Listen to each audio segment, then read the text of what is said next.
Hello, this is David Birch at StarPath School of Navigation in Seattle with a short video on how to load the high resolution rapid refresh model data into Expedition.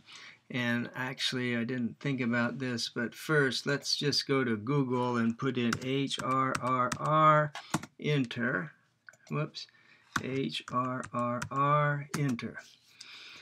Now that brings you to this high resolution rapid refresh. So you can just go here to read about this model. I'm not going to talk about that. In fact, we have a video that I'll be putting out shortly that shows the great value and some details about this model. But it's a real high resolution data, really quite nice, updated the data is updated every hour for 15 hours of forecast. And it's quite nice. I'll show you some. So this data is available from Ocean's WeatherNet program, and to my knowledge, this is the only place you can get it in a grib format that will load into Expedition. To my knowledge, they're the only place. And keep in mind, it's a commercial product, so you first of all have to have a copy of, you have to have a WeatherNet account to have this run. And then each time you download it, there's a small charge for each file.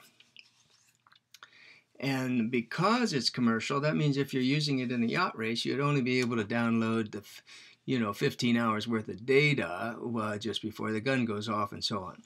So this is the way the WeatherNet opens up, and you can open this up from within Expedition. I'll show you that. But you do need the latest version, and at least a version newer than 4.17 of this product. Now it opens up in the default mode here that is called basic, I think, or something. But we need to go to what's called library mode here. And then once you're in this mode, you need to define a batch. I already have this set up here, and I'll show you. But you would just click a new batch and give it a name. You give it a name and so forth, and then I'll show you that. So here's one I've set up here, properties. I've called it HRR, High Res Data Set. Now, the transfer folder is where the data is going to go. And to make this life simple or better with the Expedition, we should put it in the right place. And that, let me go actually stop here and go back to Expedition, for a moment. Whoops, Expedition. Here. Now up here I've made a little link to the Expedition data folder in this quick release toolbar. That's very convenient. You can do it right here, add more commands, and then just go here to find the data folder. Oh no, I've already moved it over here like that, and then you have that up here. That, to me, that's handy. So there is the Expedition data folder, and there is aware and weather data. So that's where we want to store the data that we're downloading from WeatherNet. And I don't know how this is Windows 10. I can click here. Then I can actually copy this if I want to, Command C, and then say put it in a notepad. That might be handy. Okay, so that's where we want to put the data that we're downloading from WeatherNet. So when you look at the properties here of the WeatherNet, you would go in here and you could just paste that right in there. I think so. Control, let me just see if I can erase that. No, you can't. Okay, so that's that. So here's another thing then. Okay, so suppose, that's good that we hit these snags. So suppose then you want to put it in the right spot. So you have to hit browse, and I'm gonna see if I don't run across a nice snag here for us. Oh, it turns out program data is showing. Program data is showing. So, but if you look at your normal default system and you look at your C drive and you look at C drive, This is what you normally see here, you see, and it's missing the file you want, which is in the C drive, and it's right here. So you have to go up here to View, and then click Hidden. This program data right here, under then Expedition, and then weather data. See, that's where we want to store the data. So there's that trick. If you're going to navigate there, that's what you have to do. So we're back here now, setting up the where that's going to, we're in weather, back to WeatherNet. We're in this library mode, and we're setting up where do you want to store the data. You would just hit Browse, and then you've got to, I think this is biased by the fact I've been here once, but then you would just go to C drive, program data, Expedition, weather files, and you can click that and say OK. So that's going to take it to the right place. Now for the rest of the setup here, I would say don't run any application, because this is in a sense designed to run the weather, the oceans, their own viewer, and we don't want to do that or any other viewer at the moment. They've got a very nice viewer, but we're going now directly to Expedition. So these are all off. These are all off. Here is one you probably want to do. I'd put a check mark in here. And what this is going to do, when we download these files, you'll see in a moment, we have to download 10 files. Every time we want one set of data, we have to download 10 files at once. So they have this, WeatherNet has this nice feature here where you can actually combine all those into one. You'll get both the single and the combined. So again, you would do the same thing. Now this one, I don't know if you can paste in here or not, but you want to put these, okay, let me just say Browse. So, okay, so I've gone to the right place. I've gone to the right place. It's taken me to the right folder. And now you want to give this a name. Now look at this name. I gave it this very elaborate name here. Because these combined files, if you don't change this name, the combined files will keep that name over and over again, the same name, and then you'll lose track of what you've got. So I just put down here, I got HRRR data. I'm taking the full 15 hours. That's the longest forecast they've got. I've got wind and pressure, January 12th, and now, what's the real time I'm doing it now? It's like 23:12. So I'm just going to change this to say 23:12. That's the time I'm taking this data now. Save. So that means once I download all these 10 files, they're going to all be saved there. So that's there. Bang. Now I have these already set up, but you'll have to define this group yourself in this batch. It's just like I make a new batch, and then you say whatever. Okay, so then you got it. Oh, okay, whatever. That didn't work so well. But, okay, so here's this new batch, and now, then what you have to do is go to the right place. You go to the right place once you've made a new batch, and you've done all the properties like we did up here. Now, here's where they're located. You have to know this. I don't think it's written anywhere, frankly. You go to grib met, meteorology, I guess meteorology in the grib format. You have to just know this. It goes there. Then you also have to know that it's in this thing called RAP, which I think is rapid, something rapid. Okay. So then you click Open Rapid, and now the files we want, we're going to be in, they have all kinds of data here actually. Wind, we want wind. And this is just a rapid refresh. The stuff called RAP is his stuff called earlier rapid refresh.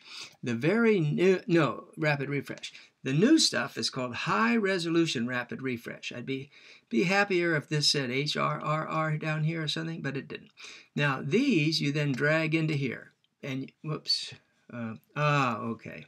So that's what you have to do. But you have to drag every one. So I want, okay, it's because I got this goofus thing over here that's not right. You have to drag each one in there. Okay. So and look the way it's set up. Right now, hopefully this will be changed later, but right now these are set up so that you can only download hours 1 through 3, 4 through 6, 7 through 9, 10 through 12, 13, 15. So you get 5 files to get 15 hours of data.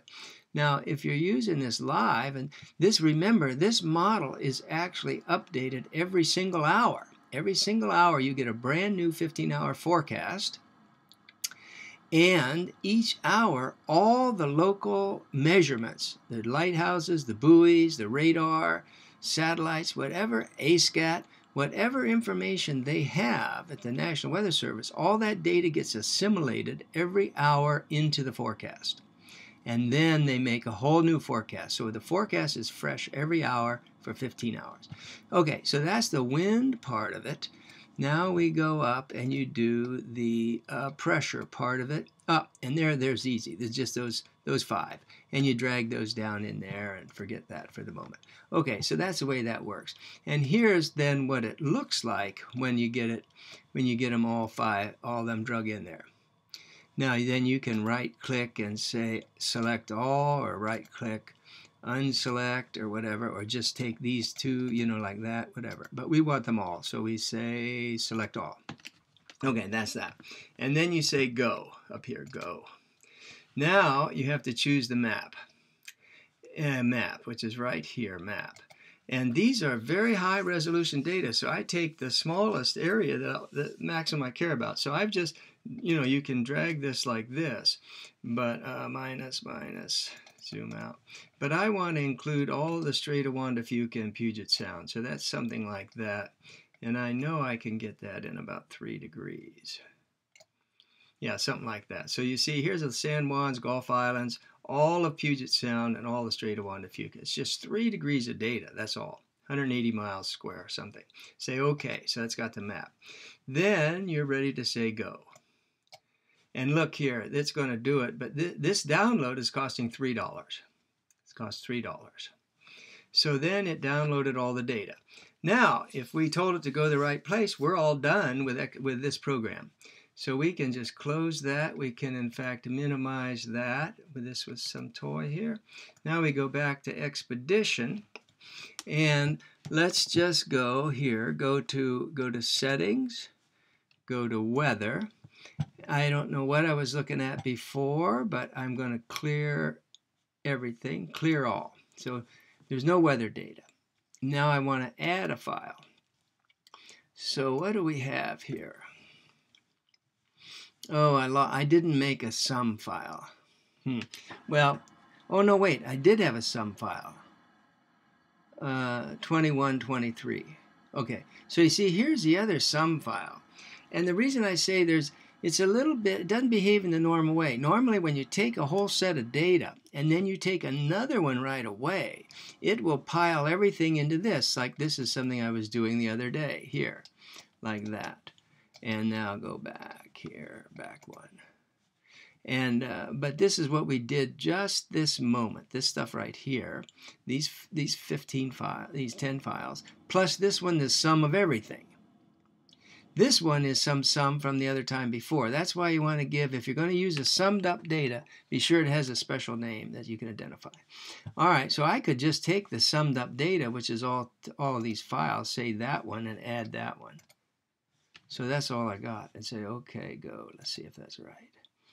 Okay, so there's now that's the data. And it's really quite beautiful data. Now these isobars, look here, tooltip. That's another nice one, I think, to me, a nice one to have up here in the quick thing. That's a tooltip. There's 1,000 millibars, 101 millibars, 102 millibars, 99. And then here's the wind speeds around here. And then this is just the region we did, but this is only 12 miles across here, and you see you got a lot of wind data. And then even down into the narrow sound, we have to still experiment with this to see to what extent we can do good routing with this. I don't know.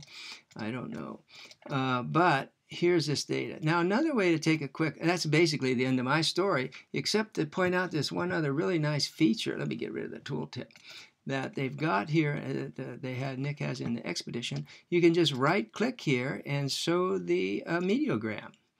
And now let's see, minus. This is showing the wind and the pressure. The wind and the pressure at that point over these 15 hours. You can do that anywhere. Or you can step through. Now forward and 60, I'm guessing going to be exactly the same because there's data every hour. But now there, look at the isobars moving. Well, let me go back. Let me zoom out a little bit.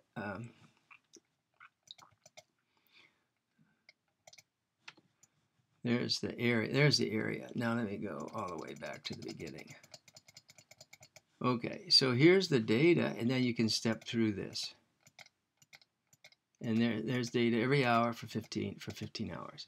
And if you want to look here, you can look at that and then do the meteogram, get the nice view. And then you can expand that meteogram plus to, well, actually 15 hours. It's not going, you're not going to gain much. But anyway, you see, look at this behavior here. You're seeing a very prominent shift in the wind direction. Huge shift here occurring at about 2200. So you see all that stuff. So it's very nice data to play with. The data is there. It's from Oceans, and it loads into Expedition that way. And so that's the end of this demonstration.